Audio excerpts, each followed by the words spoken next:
Ya, pemirsa YouTube channel Thomson Sirus dari Toba Pulp Lestari Nursery Pembibitan, saya bersama Eko Prayitno. Betul ya? Pak Eko Prayitno ini adalah manajer manajer pembibitan di sini. Kita mau berbincang-bincang ya, seperti apa proses-proses di tempat Pak Eko ini. Perlu diketahui Toba Pulp Lestari adalah salah satu perusahaan yang terbesar di daerah Toba ya, dan ini sudah puluhan tahun. Seingat saya sih berdiri tahun 83 ya, seingat saya. Pemirsa YouTube channel Thomson Sirus ini khusus wawancara, saya lepas sedikit ya apanya biar jelas suaranya. Oke. Ya, selamat pagi Pak Eko. Pagi Pak. Pagi ya. Gimana kabar?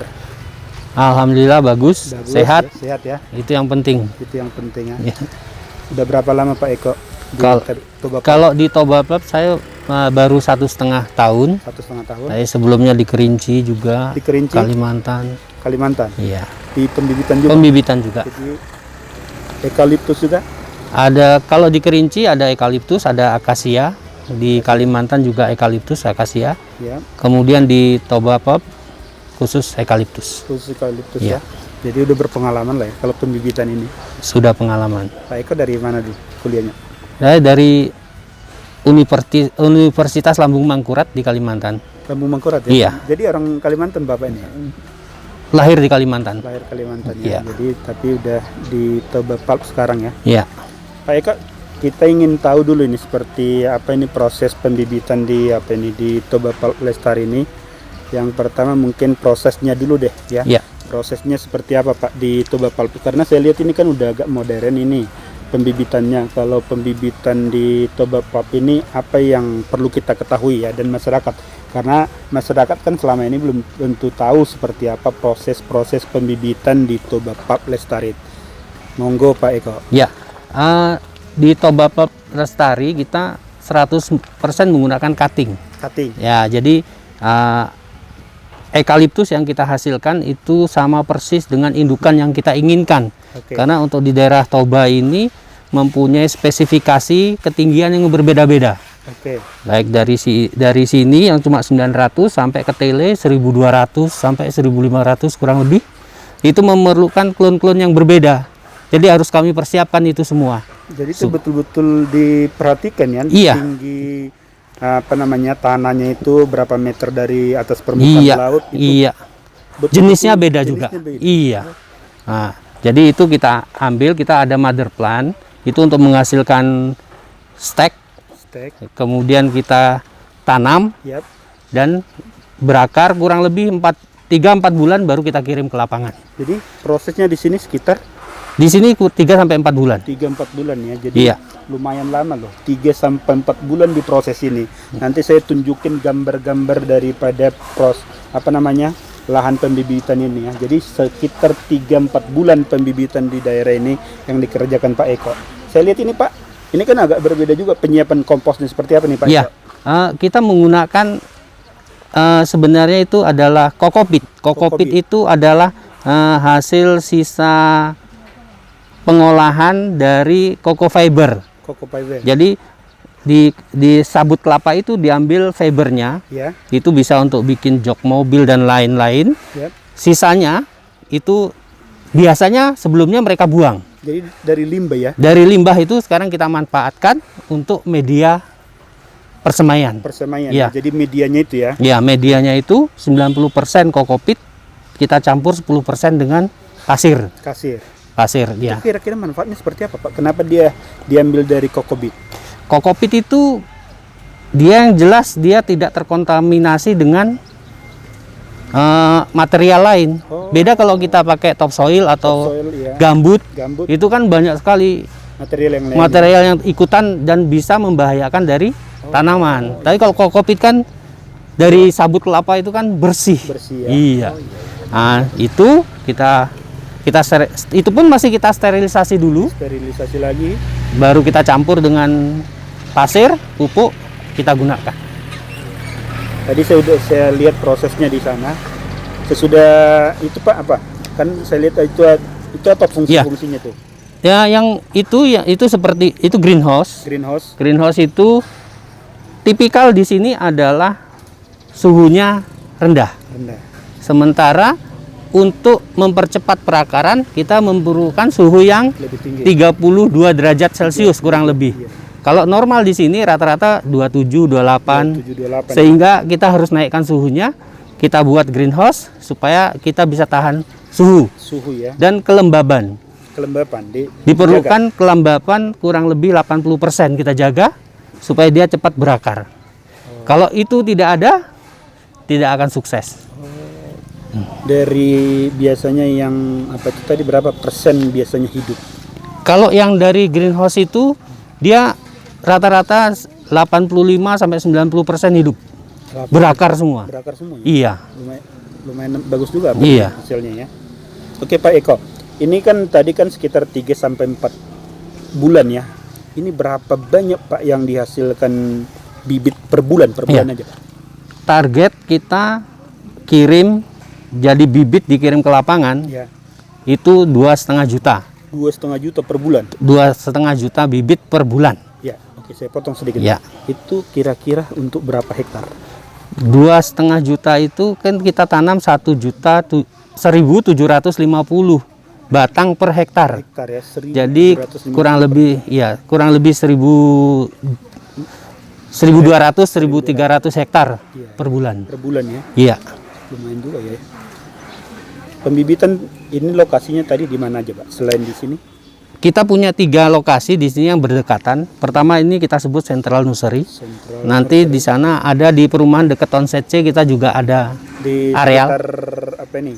Di sini juga di perumahan perumahan ini. Toba ini juga. Kemudian di sana ada asahan. Karena di sini khususnya di Toba ini kan nggak ada lahan yang flat. Yang flat ya betul. Kalau ada lahan flat 20 hektar itu lebih bagus. Semua, ya? Di sini bukit-bukit semua. Jadi harus diapain ya? Jadi 3 tempat tadi. 3 tempat. Yang paling luas di daerah mana? Yang paling luas di sini. Yang di sentral ini kurang lebih 6 hektar. Jadi 2,5 juta per bulan. Oke Pak. Selain itu kan tentu kan Bapak ini kalau saya lihat rata-rata malah ibu-ibu yang pekerjanya. Iya. Ya gimana ini Pak? Di sini kita kurang lebih ada 85% pekerja kita itu adalah ibu-ibu. Ibu-ibu ya. Ibu-ibu. Jumlahnya tenaga kerja kita di sini rata-rata setiap harinya 250 orang. 250 orang. Iya. Jadi dari 250 orang itu 85%-nya ibu-ibu. Dan itu warga sekitar sini. Sekitar Toba Pulp Lestari ya.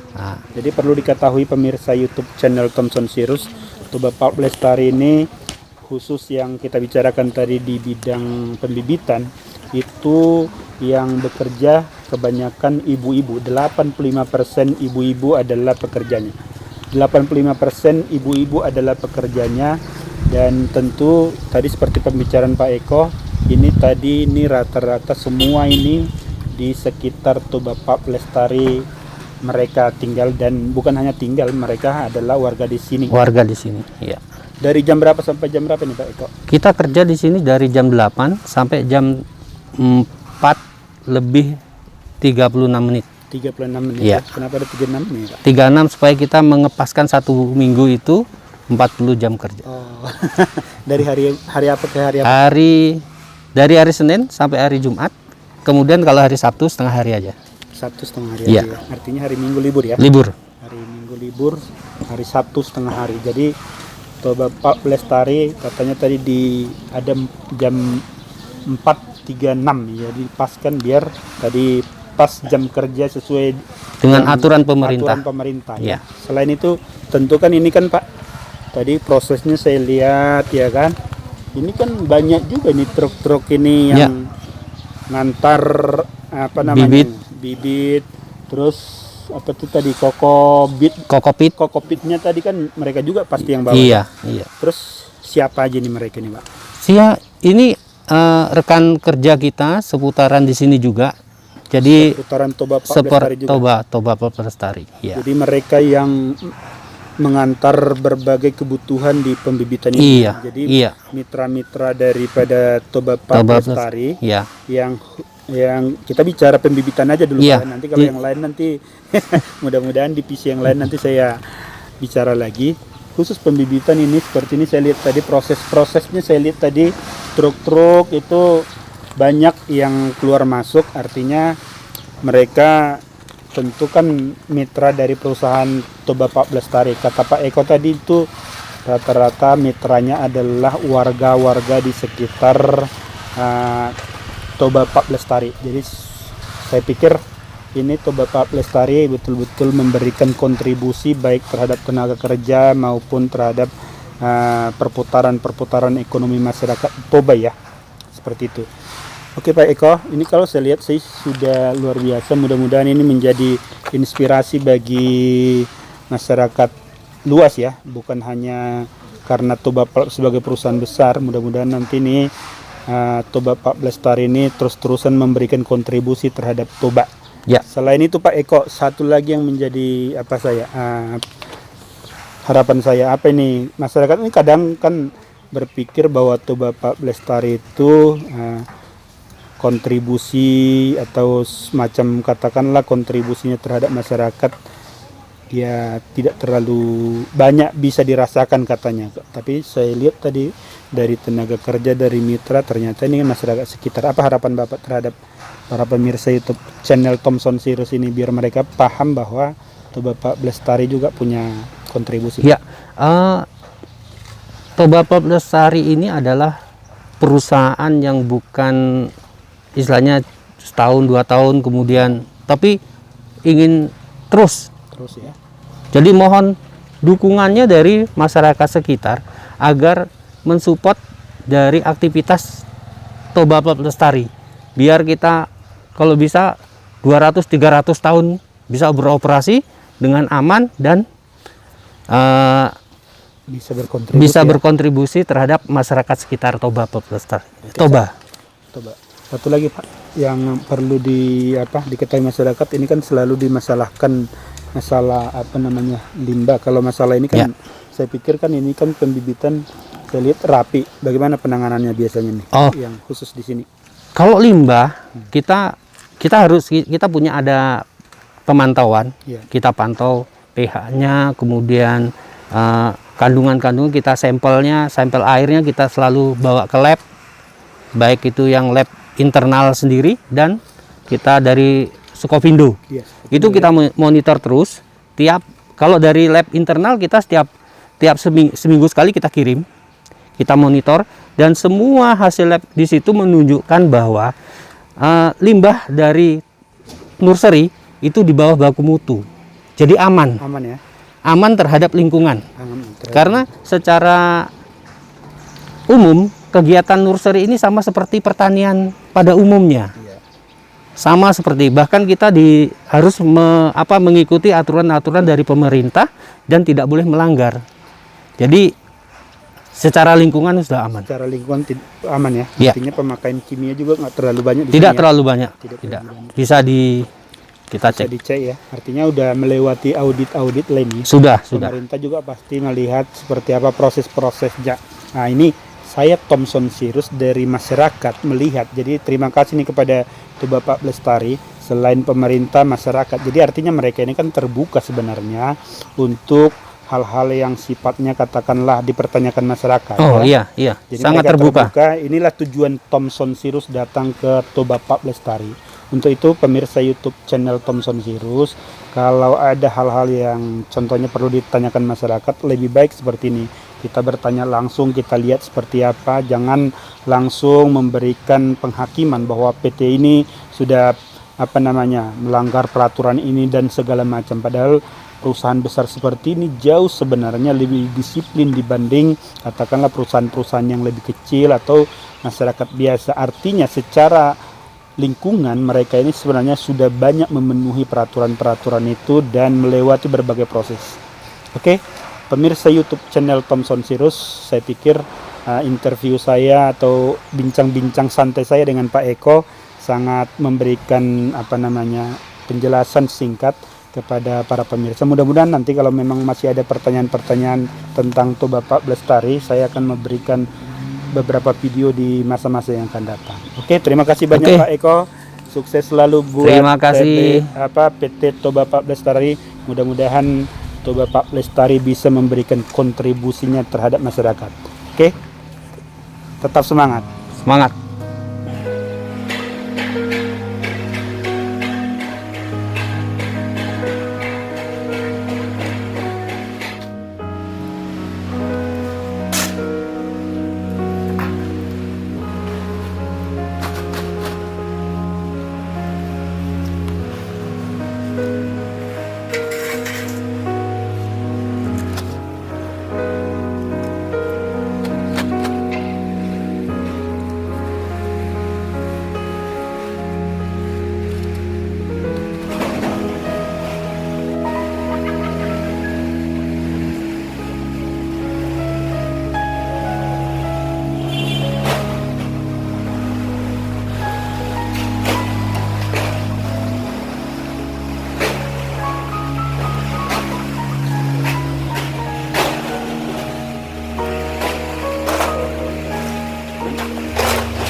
Tempat pembibitannya ya.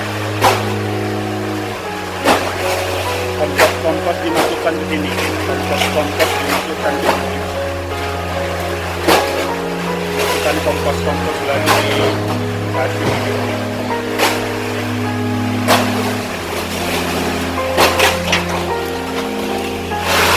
Ya, ini working.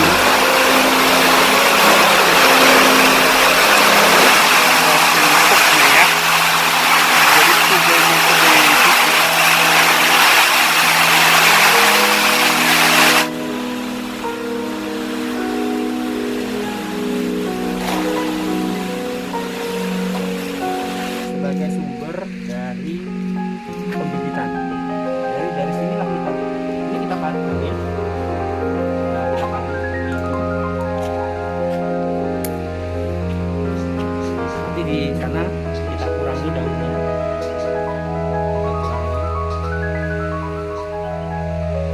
Nanti bisa kita tengok di sana. Kita kasih hormon, kita tanam. Ini nanti yang tumbuh. Oh, dikasih hormon ya? Iya. Jadi dia kita nggak menggunakan biji lagi. Jadi ini yang namanya mother plant ya? Mother plant. Ini ada beberapa bentuk. Ini kan beda-beda Pak? Iya, beda-beda ya. Dari kita lihat bentuk daunnya beda kan? Iya. Ini masing-masing beda ini klonnya. Ini END 118, 120. Ini END 111. Jadi ini punya areal masing-masing untuk bisa tumbuh dengan bagus. Disesuaikan dengan ketinggian juga ya di sini. Proses untuk memangkas daun. Jadi untuk mengurangi luas permukaan daun. Ini luas permukaan daun kita kurangi supaya penguapan di tubuh tanaman ini tidak besar ya. Kalau penguapannya berlebih, dia kering. Jadi kita kurangi seperti ini. Ini harus kita selalu siram supaya kelembabannya. Oh, itu air biasa doang? Air biasa.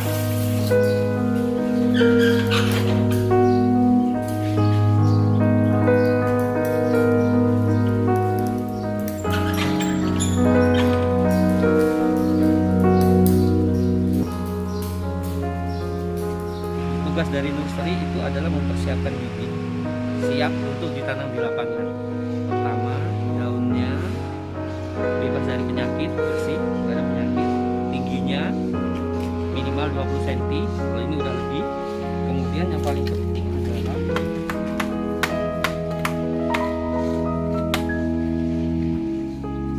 akarnya.